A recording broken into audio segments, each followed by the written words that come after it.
Assalamualaikum warahmatullahi wabarakatuh. Alhamdulillahil malikil haqqil mubin alladzi akmalad dina wa awdahat tariqal mustabin. Wa asyhadu an la ilaha illallah wahdahu la syarika lah syahadatan yarjul muwahhidu bihan najata yaumaddin. Wa asyhadu anna Muhammadan abduhu wa rasuluh sayyidul anbiya'i wal mursalin wa ala alihi wa sahbihi wa man tabi'ahum bi ihsanin ila yaumiddin, amma ba'du. Hadirin sahabat penyimak channel Mamat Rahimat ini, kita akan melanjutkan membahas tentang ilmu-ilmu syar'i yang kita perlukan. Pertemuan kali ini kita akan membahas argumentasi atau hujjah tentang cakupan agama yang perlu kita ketahui. Diambil dari hadis yang kedua dari Al-Arba'in An-Nawawi. Dan ini adalah hadis pokok yang akan jadi rujukan kita. Dari sini cakupan agama akan kita bedah satu persatu insyaallah.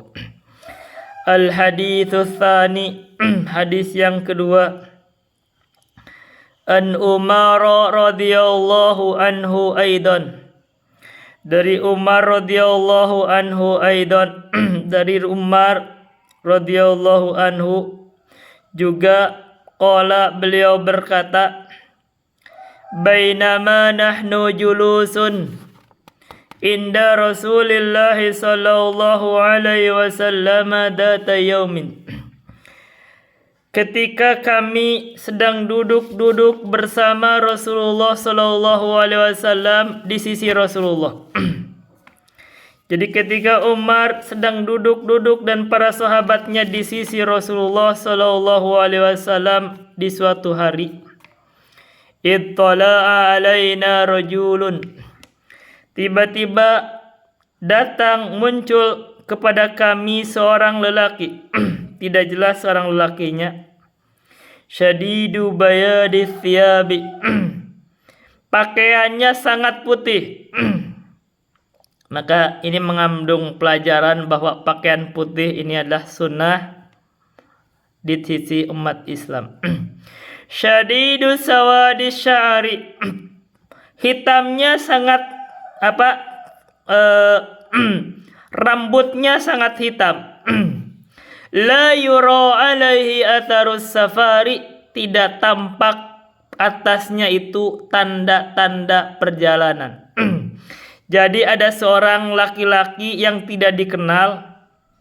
Dia putih bersih pakaiannya, hitam kelam rambutnya, dan segar. Tak ada tampak-tampak perjalanan, tak ada tampak-tampak keletihan, tak ada tampak-tampak kelusuhan, berdebu tidak ada. Jadi tampak orang yang sangat indah, bersih, siap untuk belajar.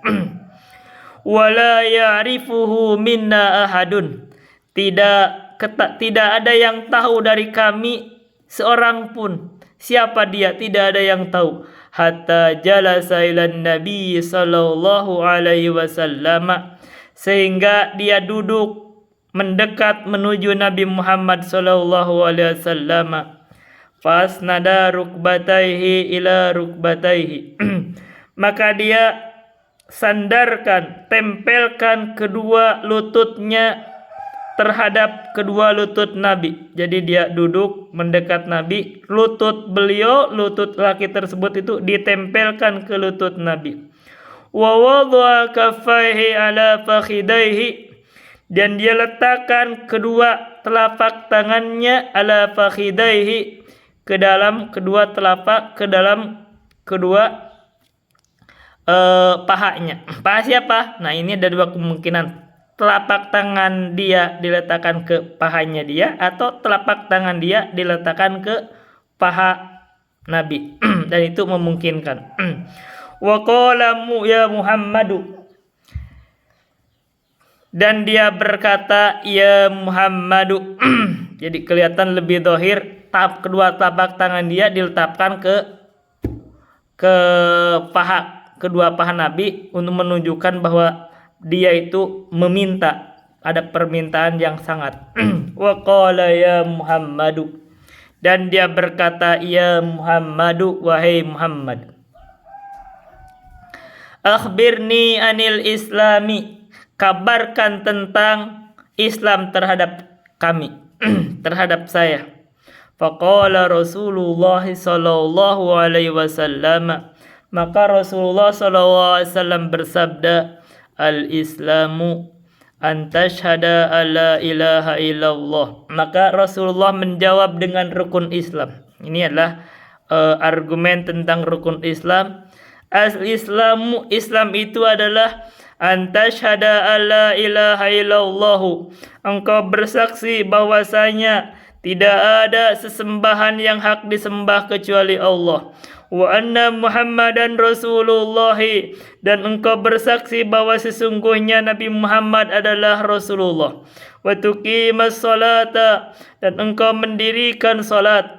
Wa tu'tiyaz zakata, dan engkau mengeluarkan zakat. Wa tasuma ramadhana, dan engkau puasa di bulan Ramadan. Wa tahujjal baita in istata'ta ilaihi sabilan, dan engkau berhaji ke Baitullah kalau engkau mampu di perjalanannya. Ada bekal untuk perjalanan, ada makanan selama dia haji sampai dia kembali, dan juga untuk keluarganya ada tunggangan. Kalau zaman sekarang ada tiket untuk pergi dan pulang, dan aman di perjalanannya, serta ada waktu. Itu di Sofatul Jubat dibahas. Saya ada pengajian itu. Qala sadaqta, maka orang tersebut berkata, engkau benar Muhammad. Fa'ajibna lahu, maka kata Umar, fa'ajibna lahu, maka kami heran terhadapnya. Yas'aluhu wa yusaddiquhu, dia bertanya dan dia membenarkan. Heran Umar, siapa orang ini? Dia bertanya tapi dia membenarkan, seakan-akan dia sudah tahu, seakan-akan hanya menguji. Wa qala, maka orang tersebut berkata lagi, fa akhbirni anil iman, maka kabarkan kepada kami tentang iman. Qala, maka Rasulullah bersabda, antu mina billahi wa malaikatihi wa kutubihi wa rusulihi wal yaumil akhiri wa tu'mina bil qadari khairihi wa syarrihi. Maka Rasulullah SAW menjawab dengan rukun iman. Iman adalah engkau beriman kepada Allah, kepada malaikat-malaikat Allah, kepada kitab-kitab Allah, kepada rasul-rasul Allah, kepada hari akhir. Wa tu'mina bil qadari khairihi wa syarrihi, dan engkau beriman terhadap takdir, baiknya atau buruknya. Perhatikan, dalam iman kepada takdir kata kerjanya diulang. Ini menunjukkan penekanan. Qala sadaqta, maka orang tersebut berkata, sadaqta, engkau benar Muhammad. Qala fa akhbirni anil ihsan, orang tersebut berkata lagi, fa akhbirni anil ihsan, kabarkan Muhammad kepada saya tentang ihsan. Qala, maka Rasulullah SAW bersabda, anta budallaha ka'annaka tarahu, engkau beribadah kepada Allah seakan-akan engkau melihatnya. Fa illam takun tarahu fa innahu yaraka, maka jika engkau tidak bisa melihatnya, maka yakinlah bahwa sesungguhnya Allah melihatmu. Qala fa akhbirni anis saati, orang tersebut berkata lagi, maka kabarkan kepada saya tentang hari kiamat. Qala, Maka Rasulullah SAW bersabda, mal mas'ulu anha bi'alama minas sa'ili. Tidak ada orang yang ditanya tentang hari kiamat lebih mengetahui dari orang yang bertanya. Jadi masalah hari kiamat, yang bertanya dan yang ditanya sama-sama tidak tahu. Qala, maka orang tersebut berkata, "Fakhbirni an amaratiha." Maka kabarkan kepada saya tentang ciri-ciri hari kiamat. Qala, maka Rasulullah bersabda, "Antalidal amatu rabbataha." Bila mana seorang hamba sahaya melahirkan tuannya, melahirkan majikannya. Wantaral hufatal uratal ala tari'a asyai yatatawaluna fil bunyani. Dan engkau melihat seseorang yang tidak beralas kaki, tidak berpakaian, dan dia orang yang miskin, pengembala kambing, lalu mereka berlomba-lomba meninggikan bangunan. Tsumman tolako, kemudian orang tersebut pergi. Falabistu maliyan. Maka Umar berkata, kami diam dalam waktu maliyan, dalam waktu yang cukup lama, diam. Menurut Syekh Abdul Razak malah dikatakan 3 hari. Tapi ini menunjukkan bahwa setelah itu diam, hening, malian. Beberapa saat gitu. Tsumma qala, kemudian Rasulullah SAW bersabda, ya Umaru, atadri manisailu, wahai Umar, apakah engkau ketahui siapa yang bertanya? Maka Umar berkata, qultu Allahu wa rasuluhu a'lam. Allah dan Rasulnya lebih mengetahui. Qala fa innahu Jibrilu atakum yu'allimukum dinakum, rawahu Muslim. Maka Rasulullah SAW bersabda, sesungguhnya orang tersebut adalah Jibril yang menyerupakan seorang lelaki. Atakum, dia datang kepada kalian, yu'allimukum dinakum, dia mengajarkan kalian agama kalian. Maka ini hadis yang paling pokok disebut hadis Jibril, atau digelari sebagai induknya sunnah, ummu sunnah. Hadis ini membahas tentang agama secara global. Agama Islam ini tersusun, atau agama Islam ini jika diurutkan itu terbagi ke dalam tingkatan-tingkatan. Ada tingkatan Islam, ada tingkatan iman, ada tingkatan ihsan. Tingkatan ihsan adalah tingkatan tertingginya. Tingkatan iman di bawahnya, tingkatan Islam di bawahnya. Jadi kalau orang sudah beriman pasti berislam. Tapi kalau hanya berislam belum tentu beriman.